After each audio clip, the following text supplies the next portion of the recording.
Welcome back to my channel.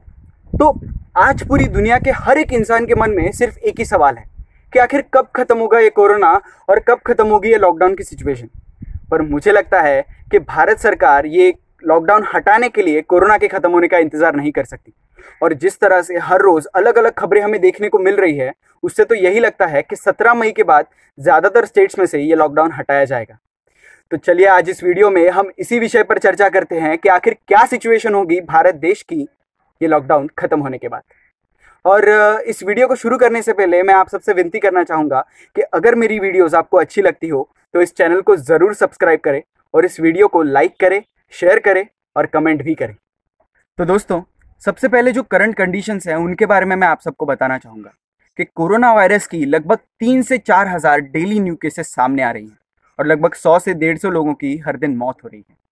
ऐसे में ये जो कंडीशंस है वो और भी ज़्यादा खराब होने के चांसेस हैं। वैसे तो ये हर एक पेशेंट पर डिपेंड करता है कि वो इस वायरस से कितने दिनों में रिकवर करेगा, लेकिन ऑन एन एवरेज 2 हफ्ते तो लग ही जाते हैं किसी भी पेशेंट को इस वायरस से रिकवर होने में। और ये रिकवरी टाइम इसलिए ज़्यादा है क्योंकि अब तक हमें कोरोना वायरस के खिलाफ कोई भी फुल प्रूफ वैक्सीन नहीं मिली है। और सीरम इंस्टीट्यूट ऑफ इंडिया के chief executive officer other Poonawalla, उन्होंने जो स्टेटमेंट दिया है उससे ये पता चलता है कि इस वैक्सीन के ह्यूमन ट्रायल्स शुरू हो चुके हैं और ये वैक्सीन अवेलेबल होने में हमें सितंबर से अक्टूबर के महीनों तक राह देखनी होगी। अब आप ही सोचिए कि इतने सारे केसेस, इतना खतरनाक इन्फेक्शन, इतना ज़्यादा रिकवरी टाइम, वैक्सीन के बिना इतना कठिन सर्वाइवल, इन सारी चीज़ों को एनालाइज करने के बाद all India institute of medical sciences के डायरेक्टर जो हैं डॉक्टर रणदीप गुलेरिया, उन्होंने ये प्रेडिक्ट किया है कि कोरोना वायरस के ये जो केसेस हैं वो जून जुलाई के महीनों में पीक पर होंगे।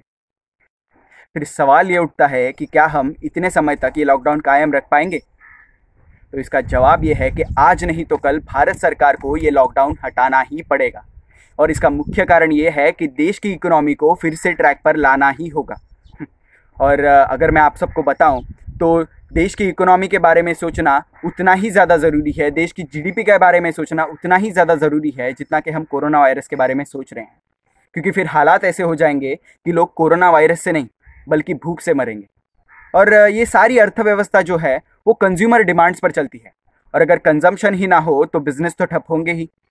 इस पर उपाय सिर्फ इतना ही है कि मुंबई, दिल्ली, अहमदाबाद, चेन्नई, ये जो शहर हैं जिन्हें हम बिजनेस हब्स कहते हैं, इन बिजनेस हब्स को रीओपन करना होगा। पर दिक्कत वाली बात यह है कि कोरोना वायरस के ये जो केसेस हैं वो इन बिजनेस हब्स में ही सबसे ज़्यादा हैं।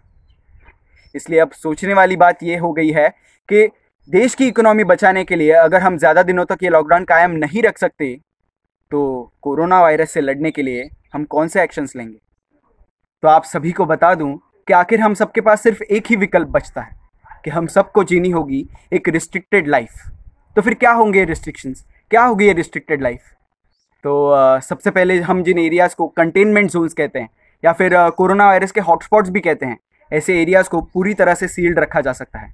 सिर्फ इतना ही नहीं, तो जो ग्रीन जोन्स है, ऑरेंज जोन्स है, रेड जोन्स हैं, ऐसे जो एरियाज़ है वहाँ के लोगों को भी अपनी जीवन शैली नए तरीके से सुधारनी होगी। क्योंकि ये वायरस कहीं से भी कैसे भी फैलता है जो हमारी आंखों को दिखाई भी नहीं देता। मतलब अगर मैं आपसे कहूँ तो ये वायरस सुबह लाए जाने वाले दूध के पैकेट पर हो सकता है। इसलिए मुमकिन हो तो हमें चीज़ों को धोकर ही इस्तेमाल करना चाहिए, फिर चाहे वो दूध का पैकेट हो या ब्रेड का पैकेट हो। मतलब अगर कोई इंसान घर से बाहर निकल रहा है तो उसे कदम कदम पर सोशल डिस्टेंसिंग के नियमों का पालन करना होगा। मतलब जिस तरह कोई इंसान कपड़े पहनकर घर से बाहर निकलता है उसी तरह उसे मास्क पहनकर घर से बाहर निकलना होगा। हो सके तो हैंड ग्लव्स का भी इस्तेमाल करना होगा। और वैसे तो हम अपने काम से ही घर से बाहर निकलेंगे और वो भी ऐसे लोग जो वर्क फ्रॉम होम नहीं कर सकते। तो ऐसे में अगर हम सफ़र कर रहे हैं तो ये कोरोना वायरस बस की सीट पर हो सकता है, ट्रेन के हैंडल बार्स पर हो सकता है, हमारे को पैसेंजर की शर्ट पर भी हो सकता है।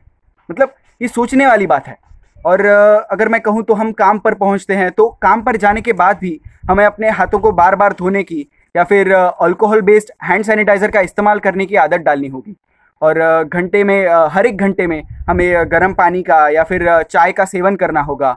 और अपने जो वर्किंग एरियाज़ है उन्हें भी सैनिटाइज़ करना ज़रूरी हो जाएगा।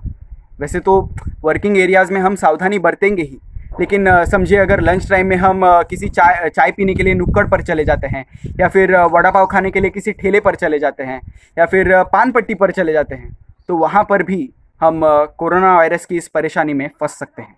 और काम से घर आते समय भी समझिए, अगर हम सब्जी मंडी चले जाते हैं या फिर ज़रूरी सामान खरीदने के लिए चले जाते हैं, तो ये वायरस घर लाई गई सब्जियों में, फलों में हो सकता है, दुकान से लाए गए राशन में हो सकता है। सोचने वाली बात है ये। और ये सब चीज़ें हैं, तो अगर ये वायरस सामान में हो सकता है, तो इस पर एक उपाय है कि जो सामान हम घर लाते हैं उसे 2-3 दिनों तक किसी डिब्बे में बंद करके हमें घर की गैलरी में या फिर कहें ऐसी जगह जहाँ पर कोई उसे ना छुए, वहाँ रख देना चाहिए। और सिर्फ सामान ही नहीं, तो हमें अपने आप को भी स्वच्छ रखना ज़रूरी हो जाएगा। मतलब हम कहीं बाहर से घर आते हैं तो हमें सबसे पहले अच्छे से नहाना होगा, और जो कपड़े हमने बाहर जाते समय पहने थे उन्हें भी धोकर रखना होगा। और ये तो हमारे डेली रूटीन की चीज़ें हो गई, लेकिन मनोरंजन के लिए या फिर सोशल एक्टिविटीज़ के लिए हम जो लार्ज गैदरिंग्स में जाते हैं, जैसे कि पार्टीज़, वेडिंग्स, वहाँ पर जाना भी हमें अवॉइड करना होगा, क्योंकि ये जो वायरस है वो लोगों के संपर्क में आने से ही फैलता है।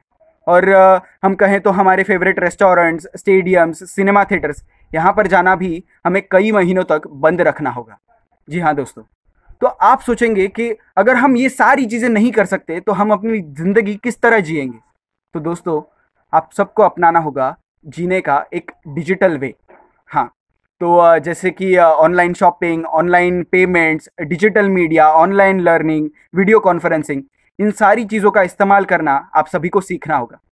अगर उदाहरण के तौर पर मैं आप सबको बताऊं, तो मेरे एक दोस्त हैं जो मई के इस महीने में शादी करने वाले हैं। तो अब शादी में रिश्तेदार तो नहीं आ सकते, तो उन्होंने ये फैसला किया है कि जो सारे रिश्तेदार हैं वो वीडियो कॉन्फ्रेंसिंग के द्वारा इस शादी को अटेंड करेंगे। तो आपको भी जीने के लिए इसी तरह से नए तरीके ढूंढने पड़ेंगे। तो आप सब समझ ही गए होंगे कि क्या सिचुएशन होगी हम सब की ये लॉकडाउन ख़त्म होने के बाद। और इस वीडियो के अंत में मैं आप सबसे इतना ही कहना चाहूँगा कि जो कुछ भी हो, अगर इस कोरोना को हराना है तो हमें हर स्थिति का सामना करने के लिए तैयार रहना होगा, और अपने अंदर एक विश्वास कायम रखना होगा कि ये दिन भी बीत जाएंगे, हम अपनी राहों से मिल पाएंगे। ये दिन भी बीत जाएंगे, हम अपनी राहों से मिल पाएंगे। मुसाफिर हैं हम, आखिर फिर सफ़र पर निकल जाएंगे, आखिर फिर सफ़र पर निकल जाएंगे।